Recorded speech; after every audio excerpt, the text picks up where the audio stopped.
Katika hatua ya kuweza kutamatisha taarifa zetu za habari kipenga cha michezo, Manchester United imetanguliza mauzo ya mshambuliaji wa Uingereza Marcus Rashford miaka 27 na Jadon Sancho miaka 25 pamoja na winga wa Brazil Anthony miaka 25 kama sehemu ya kuimarisha kikosi chao. Licha ya kukosa kufuzu kwa ligi ya mabingwa, Manchester United haitapokea ofa zozote kwa ajili ya nahodha Bruno Fernandes, huku Hilal ya Saudi Arabia ikiwa na hamu ya kumsajili kiungo huyo wakati wa Ureno miaka 30 kabla ya kombe la dunia ya vilabu la FIFA. Manchester United pia imeridhikia klabu ya PSV Eindhoven kumsajili mlinzi wa Uholanzi Tyrell Malacia miaka 25 ambaye alishinda taji la Eredivisie Manchester, ambapo namna hiyo katika hatua. Ruben Amorim ana bajeti ya uhamisho wa majira ya kiangazi ya karibu pauni milioni 100. Anaendelea kuungwa mkono na Manchester United licha ya kushindwa kwa fainali ya ligi ya Europa na Tottenham siku ya Jumatano. Mshambuliaji nyota wa Leicester City Jimmy Vardy miaka 38 ananyatiwa na klabu ya Valencia nchini Uhispania. Newcastle United imezipiku klabu ya Barcelona na Real Madrid katika mbio za kumsajili winga wa Hispania Anton Cordero mwenye umri wa miaka 18 kutoka Malaga.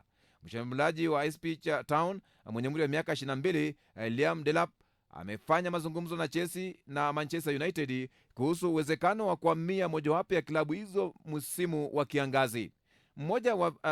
Mjomba wa Victor Gyökeres anasema mshambuliaji huyo wa Sweden mwenye umri wa miaka 26 alifanya uamuzi kuzipiga Manchester United na Arsenal msimu huu ili kusalia Sporting. Tottenham wanatumai ushindi wao wa ligi ya Europa utasaidia kushawishi beki wa Crystal Palace Mwingereza Mark Guehi kujiunga nao msimu wa kiangazi. Mwenyekiti wa Tottenham Daniel Levy amemshukuru kocha Ange Postecoglou katika hotuba baada ya ushindi wa klabu hiyo ya ligi ya Europa, na anaamini kuwa kombe hilo linaweza kuiweka Spurs kileleni.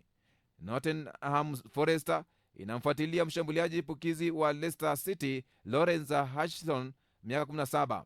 Winga wa zamani wa Liverpool Albert Riera miaka 25 anaongoza katika kinyang'anyiro cha kuwania nafasi ya kocha ajaye wa Hull City.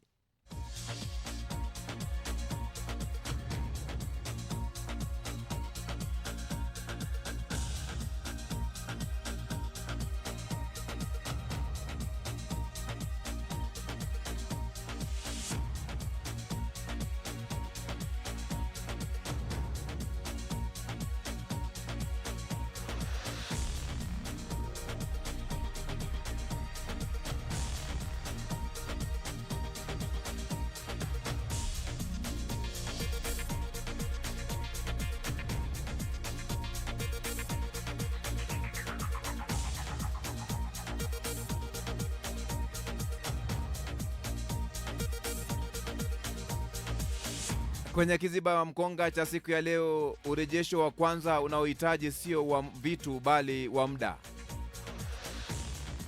Na muda hausimami, unapiga ti ti ti ukisonga.